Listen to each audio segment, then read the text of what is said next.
Assalamualaikum warahmatullahi wabarakatuh. Anak-anak kelas 11, marilah kita awali pelajaran hari ini dengan bacaan basmalah. Bismillahirrahmanirrahim. Anak-anak semoga semua sehat sehingga bisa mengikuti pelajaran dengan baik ya. Kita langsung masuk bab 2 tentang Muqaddimah Anggaran Dasar Muhammadiyah. Untuk tujuan pembelajarannya, peserta didik diharapkan dapat menguraikan sejarah perumusan MADM, kemudian menyebutkan fungsi MADM, menguraikan sistematika MADM, dan menyebutkan 7 pokok pikiran dalam MADM. MADM singkatan dari Muqaddimah Anggaran Dasar Muhammadiyah. Muqaddimah itu pembukaan. Silakan anak-anak dibuka buku paketnya, mungkin sambil disimak ya. Ideologi adalah suatu sistem kepercayaan yang mengandung konsep cara berpikir, cita-cita, dan strategi perjuangan dalam hidup. Sebagai sebuah persyarikatan, Muhammadiyah memiliki ideologi. Ideologi Muhammadiyah bisa diartikan sebagai suatu paham, keyakinan atau strategi perjuangan untuk mengimplementasikan ajaran Islam melalui persyarikatan.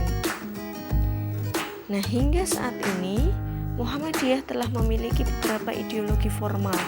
Salah satunya adalah Muqaddimah Anggaran Dasar Muhammadiyah atau disingkat dengan MADM yang sedang kita pelajari sekarang. Nah, kemudian sejarah perumusan MADM. MADM disusun dan dirumuskan oleh Ki Bagus Hadikusumo, yaitu yang pada saat itu sebagai Ketua Pimpinan Pusat Muhammadiyah periode 1942 sampai dengan 1953. Nah, terdapat beberapa faktor yang menjadi latar belakang Ki Bagus Hadikusumo dalam merumuskan MADM, yaitu yang pertama, belum adanya kepastian rumusan tentang cita-cita dan dasar perjuangan Muhammadiyah. Jadi Kiai Haji Ahmad Dahlan ketika mendirikan Muhammadiyah, beliau cenderung berdasarkan pada pemahaman dan praktik agama serta apa yang telah diresapinya yang bersumber pada Al-Quran dan As-Sunnah. Nah, semangat Kiai Haji Ahmad Dahlan selain didasarkan pada Al-Quran, juga didasari oleh prinsip bahwa Islam adalah agama amalan. Jadi melihat prinsip yang dipegang K.H. Dahlan, maka tidaklah heran jika beliau dikatakan sebagai ulama praktis. Nah, kemudian yang kedua, faktor yang kedua dari latar belakang perumusan MADM yaitu kehidupan rohani warga Muhammadiyah menampakkan gejala menurun. Jadi kehidupan rohani yang menurun sebagai akibat dari terlalu besar mengejar kehidupan duniawi. Masyarakat Indonesia, termasuk di dalamnya warga Muhammadiyah, mengalami pergeseran nilai. Pergeseran nilai ini tampak dalam sikap masyarakat yang semula sangat menjunjung tinggi nilai-nilai rohani, kini telah bergeser pada tata kehidupan yang memprioritaskan urusan duniawi dan materi. Jadi itu salah satu penyebab faktor mengapa perlu dirumuskannya tadi MADM. Kemudian poin ketiga, semakin kuatnya pengaruh dari luar. Nah, disinilah Muhammadiyah memandang pentingnya rumusan resmi MADM sebagai pegangan warga Muhammadiyah untuk mengantisipasi gencarnya pengaruh negatif dari luar. Kemudian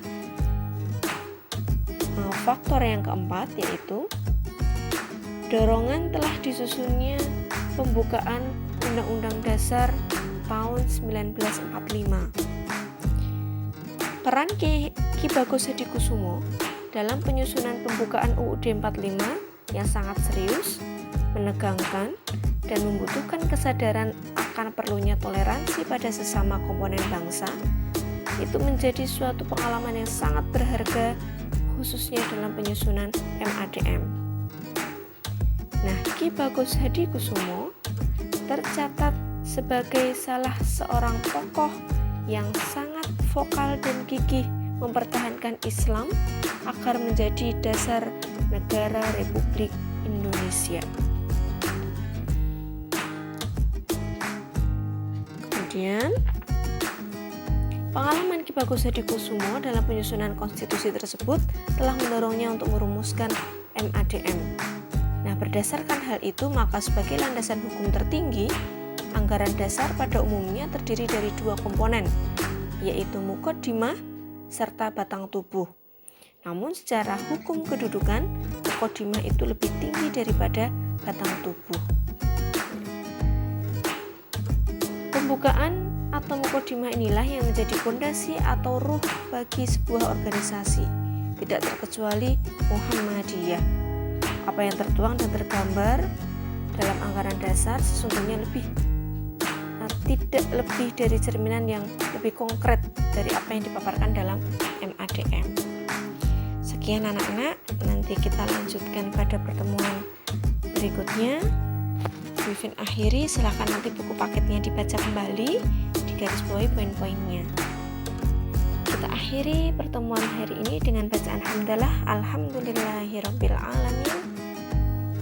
Wassalamualaikum warahmatullahi wabarakatuh.